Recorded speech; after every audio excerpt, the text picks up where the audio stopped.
bathroom about 5-10 minutes later and go, hey, I think there's cops outside. And I tell him, shut up, you're a crackhead. Go back in the bathroom. Nobody wants to talk to you. Because I started getting just so dead and just so irritated. And one of my other tricks was that when he would be in there, I would pop popcorn and then I'd crush it up. And I'd throw a bunch of it on the floor. And then he fell for it like every time. And he would come out of the bathroom and go, don't clean that up.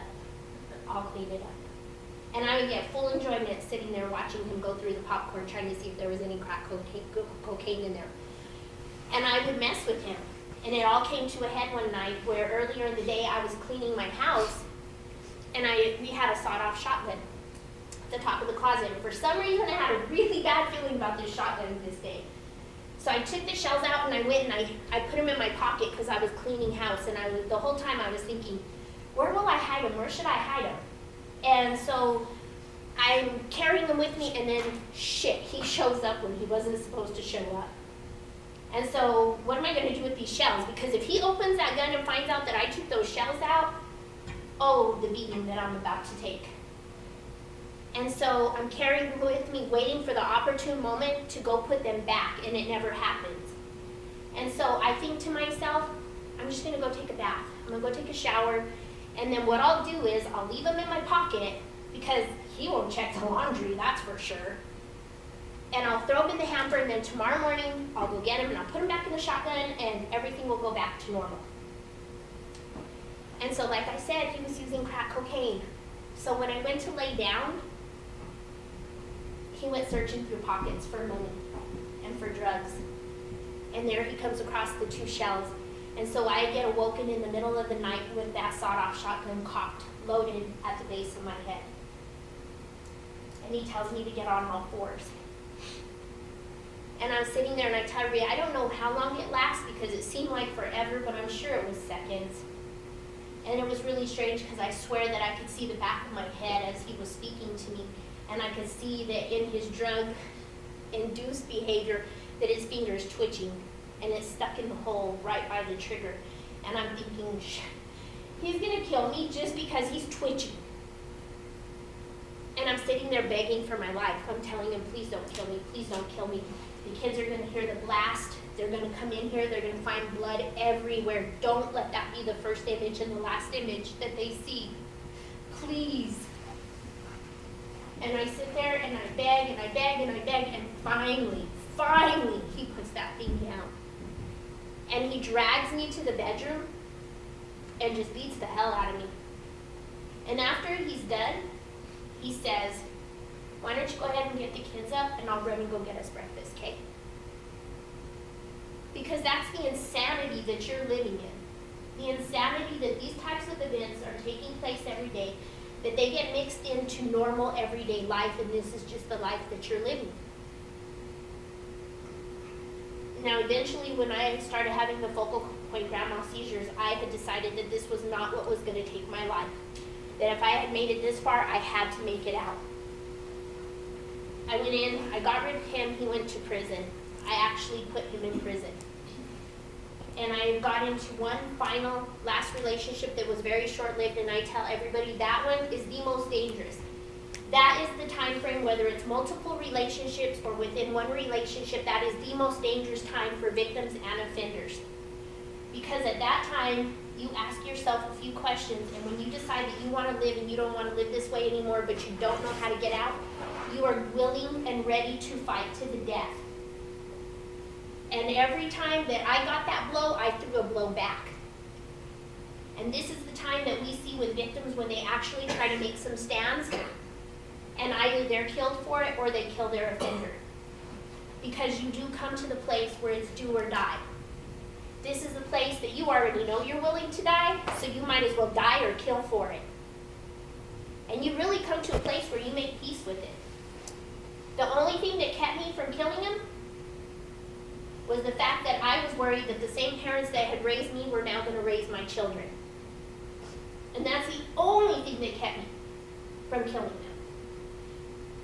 And I tell somebody, that's something to think about, that I've actually been in that place in my life where I've had to contemplate and come to peace with both those things. That I'm going to die, and that I'm going to kill. It's a hard thing for victims to carry with them, that you can actually be pushed to those boundaries, that you can actually be asked those questions and make peace with it and know that your intent is there, one way or the other. And so after I got out of that relationship, I tell everybody I was 28 years old with 4 kids in tow. Just 28, I hadn't even made it to my 30s yet. And I tell everybody it took me from 28 to 35 to just get my head straight, to just think about the events that had taken place in my life. Because the few instances that I've told you here today are one of many. So many that it would take us days and days and days for me to get through each incident. And it took me so long to go in and figure out how I'd gotten there, what had taken place. Where was I going from here? And I tell everybody at age 35, at 35 years old was the first time in my entire life that I told myself, what do I want to be? How am I going to make a living? I wonder what kind of house I want. It was the first time in my entire life that I had made it to a place where I wasn't just trying to make all your decisions when you're in those situations, or what do I have to do to not start a fight? What do I gotta do to not get hit today? And that's how you live throughout the day. It's just survival. Can I get to tomorrow from today? If he punches me, what am I gonna do if I have to take the kids here? If this is going to spark him, what do I got to do to avoid that? And that's where you are at all times. You are on your toes, just sidestepping, walking on eggshells, doing whatever it is that you got to do. And so I tell everybody at age 35, I decided that I was going to go to school for aesthetics. And the reality of it was is that this is the way I was going to make my money so that I could become an activist. That day that he had me on all fours with that gun to my head, I made an agreement with God. I asked him that if he saved my life that day, that I promised I'd never forget the things that had taken place in my life and I would come back for the rest, that I'd never leave him. And that was a promise that I made to God. Because I tell everybody, when you live this kind of a life, it doesn't matter what faith you are, me and God, we're as close as two people could get. And I tell everybody, when I make it there, me and God are just going to chest bump. High five, you did good. Thanks, I tried my best. Because life was hard.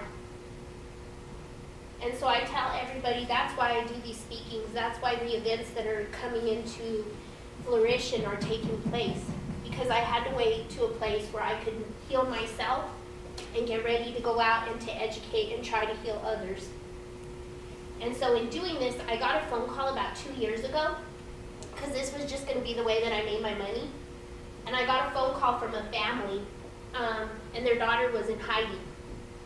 And they were calling to inquire about tattoo removal because she had been sexually assaulted and tattooed on her body. And I told them, can you please bring her to me as quickly as possible? And they brought her in, and I remember when she walked in the door, and she was me. I was her, and she was me. And I started to stay very close to her. I was starting to help her remove her tattoos. And we were really moving forward. And like I tell everybody, it's been a long journey. We're not done. This has taken place about over the last 3 years. I will say that the offender just came up to his hearing at court. That he had 3 other victims besides her, that he had done the exact same behavior to all 3, and he was given 3 years probation. And I tell her that sometimes when you're a victim, you don't always get justice. You don't get to see justice. Sometimes you just don't get to see it. But I tell her it doesn't matter anymore. Because when I look at her and the things that she's been through and the work that we've done together, she will never allow herself to be in that situation again. And I tell everybody I'm so proud of her. She's my shining star. She'll tell you the same. She'll say that it's because of me, and I don't say that. It's because of her. She just needed someone to take her hand and walk her along the way. And I'm happy to say that she's getting married, and I get to be at her wedding, and she's met a wonderful man. And she's got a beautiful baby that's going to be here in about 2 months, and I get to be in the delivery room. So I know it's possible for victims to get past this and to live.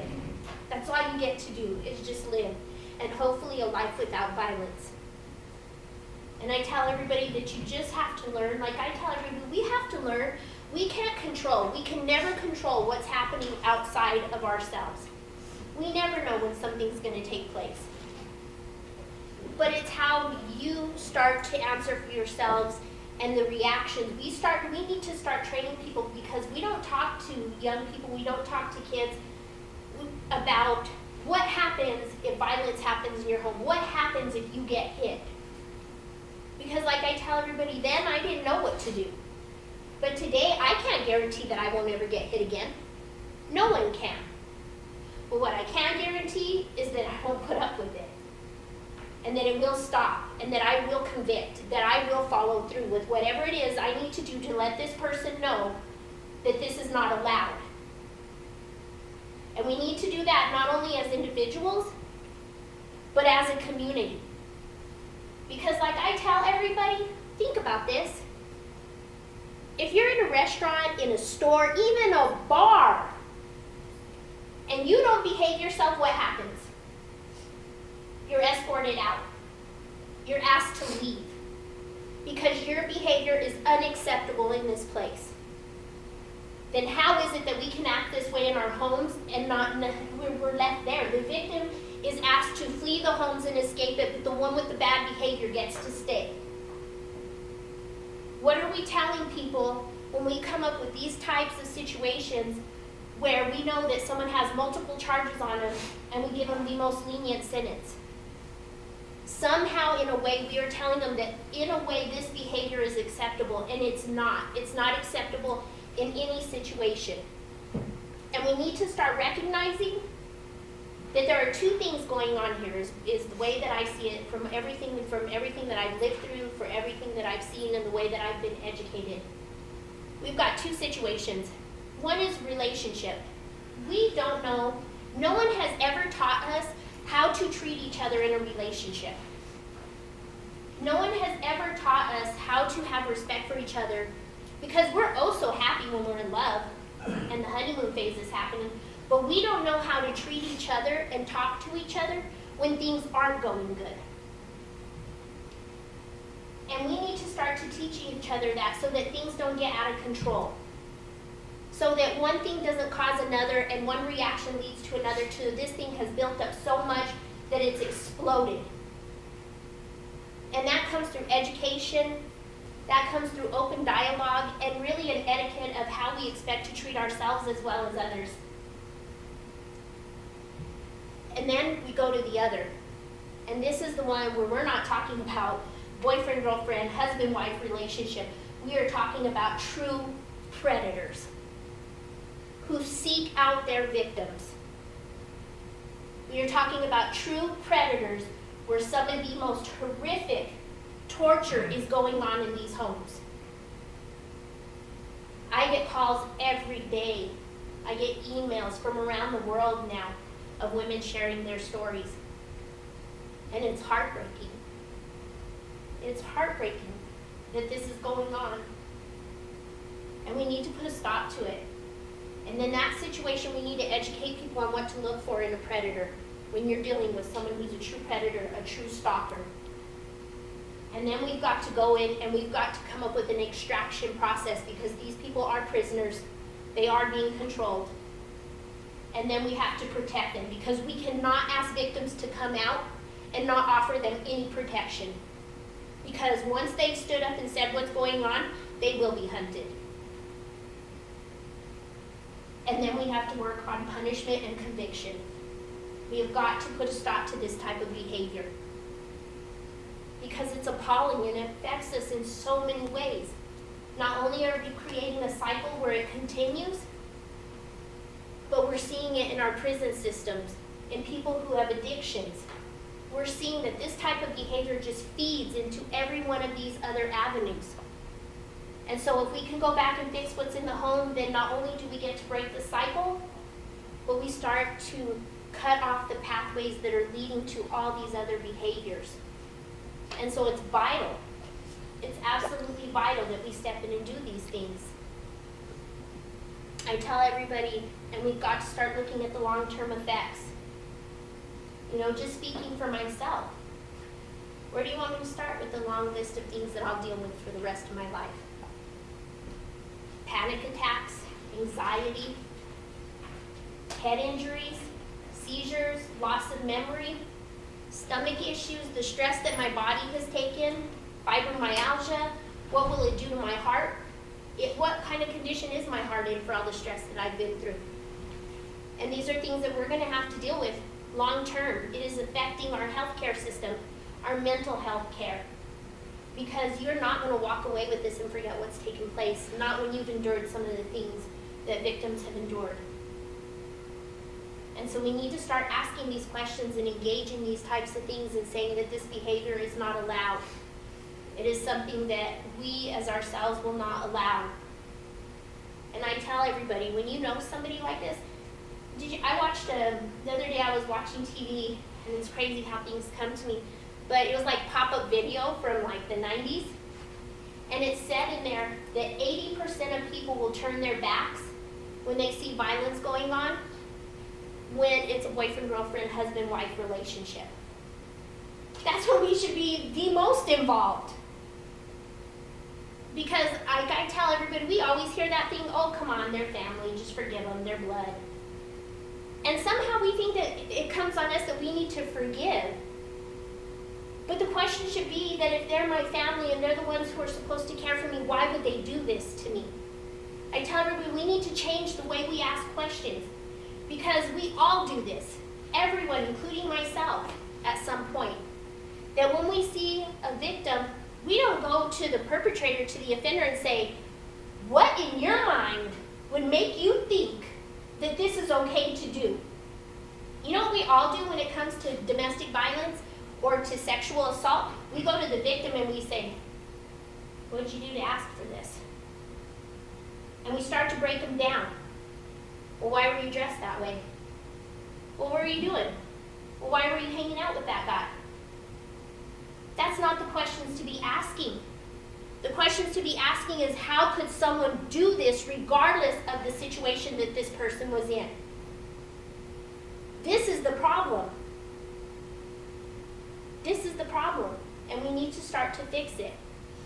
So like I tell everybody, some of the things, just to let you know, some of the things I'm doing, and I'll wrap up, is we've got a couple of things going on.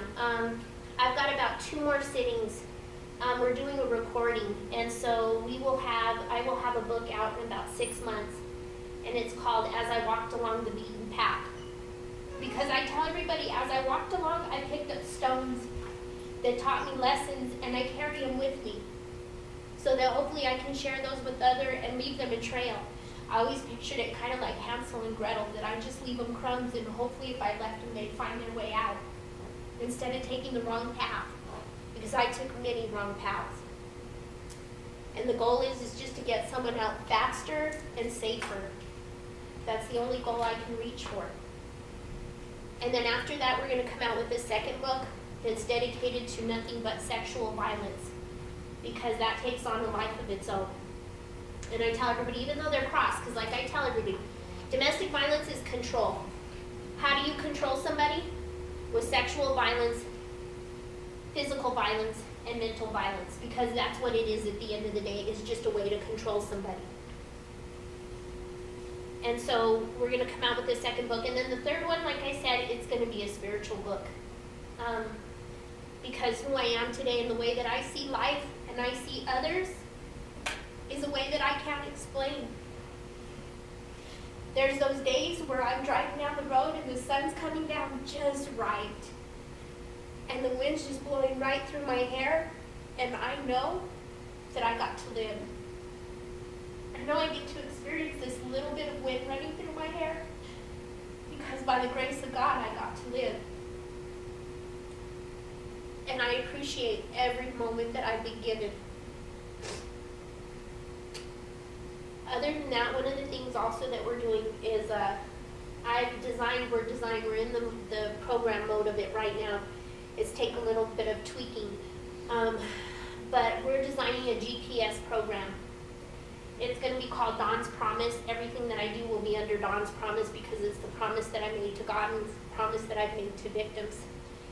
And in this program, it will work for everyone. Because we know that we need to clean out our court systems by the cases that will never be in there again. These are the ones that something happened, something took place, it got a little bit out of control, and we just need to get them out of the system. We need to give them the services that they need and quickly move them through the system. And also give someone a chance.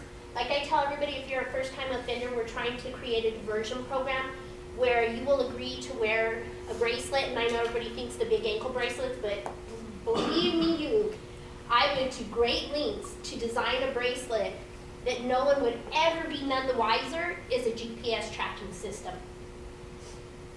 And if you're an offender, first-time offender, you can wear that bracelet, and after a certain amount of time, as long as you've stayed away from the victim stayed away from you, everything's good, you will walk away without being charged for this crime. It is a way that what we'll do this time is we will not just bracelet offenders, we will bracelet victims also. And that's why I went to great lengths, because the last thing I wanted to do was to pinpoint a victim.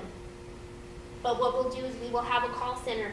There will be programs that are set up in place with fences, parameters. And we will give to the judge the information that they need so that they can judge on this case accordingly. Because what we see is with restraining orders, when we have true stalkers, is that they will stay exactly 101 feet away from the victim. I have a person who reached out to me because she bought a house, and he went and bought a house across the street. And he sits on her porch every day, or on his porch, and watches her. Can you imagine what that does to her on a daily basis? And so we will watch the behavior. We will watch that. We will put a fence around where this person works or where they go to school. And we will watch and see if the offender keeps coming into the area, maybe not in contact with the victim, but in the area. And we will also give that information to the judge. On the flip side of that, if somebody's been accused and all of a sudden we see that the victim seems to be going towards the offender, we are also going to let the judge know that, because that's fair. Whenever two people are coming into contact with each other that have a restraining order, both of them will be sent text messages saying that they are about to come into contact with each other and they must disperse, or they will violate. And we will give that information to the court. It will give us a way to start collecting data so that we can watch offenders and stalkers and watch their behavior. It is also a way that if we see that that offender is beelining for that victim, we can alert them immediately to get to a safe place, and law enforcement will be notified. If the bracelet's removed, which they can remove it, that's fine, but all the alarms go off. Now, if an offender does not want to wear the bracelet, that's the ones we really need to watch for. But if they don't want to wear it, then it will be available for victims. They will not be charged for it.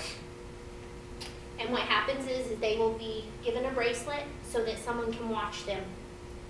I tell everybody, there is nothing, it is so hard to live life when you're looking behind you all day, every day, wondering where this person's going to strike. You don't get to live. You live in fear, you're in hiding, you do not get to live. And so by braceleting the victim, we can keep an eye on them. And there will be sensors that are inside the bracelet. One is a panic button that they can hit. One is a heat sensor, so if it's removed and we detect a change in body temperature, the alarm goes off. If it's broken off, an alarm goes off. And the reason that we're doing that is because 9 out of 10 times what happens when this happens, your lines of communication are taken from you. Your cell phone's taken, the phone's broken. And so it will be very hard. There's no way, whether you don't have time to push that panic button, whether it's ripped off, someone will be notified. And so as soon as the notification comes in, it goes straight to 911, and it gives the last known location of the victim, and it gives the information to the police of what kind of an offender they're dealing with, so that we can better equip everybody.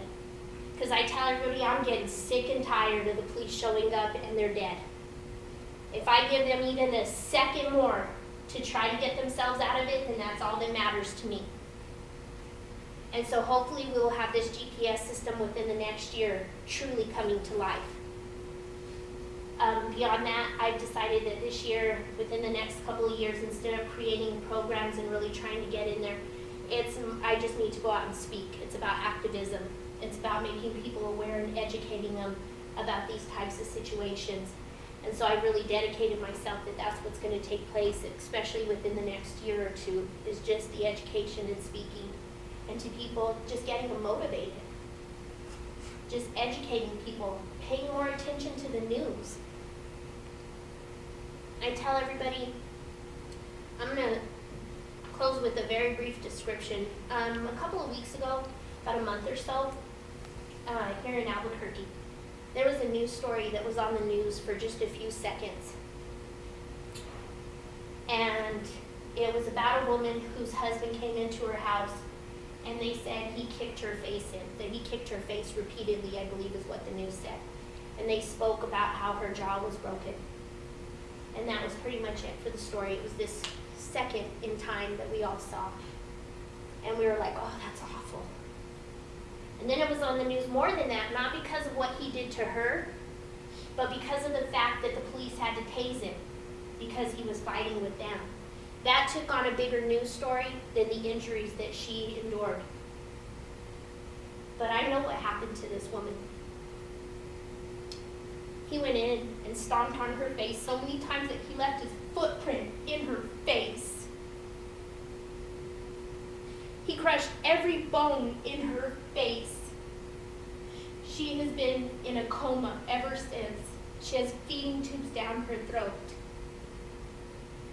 We don't know if she's going to make it. And she's got an 8-year-old little boy that witnessed it all.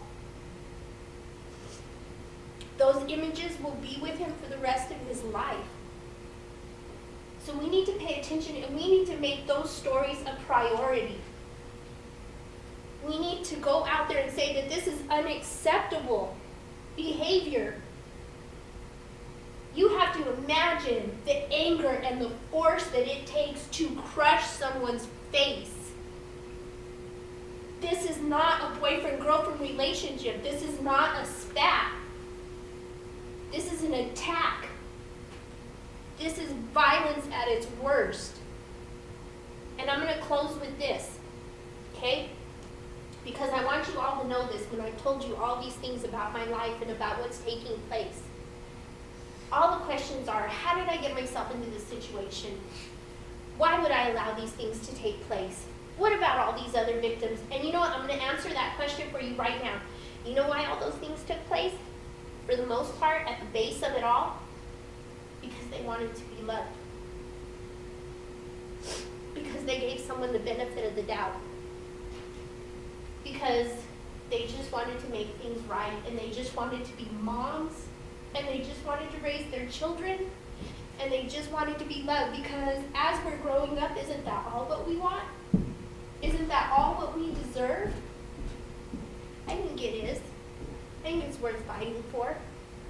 And so I'm going to close on the fact that we've been together for, it's about 1:15, so you guys have graciously allowed me your time. But walk away knowing that at the end of today, because it's something that I close with every time I go to bed at night, is that somewhere out there right now, there's someone so scared that something so bad is going to happen to them that they're sick to their stomachs. And I know because I lived that way for 28 years. There is someone that before the end of the day will endure injuries. Some that they will hide, and some that will be so severe that they will be taken to the hospital.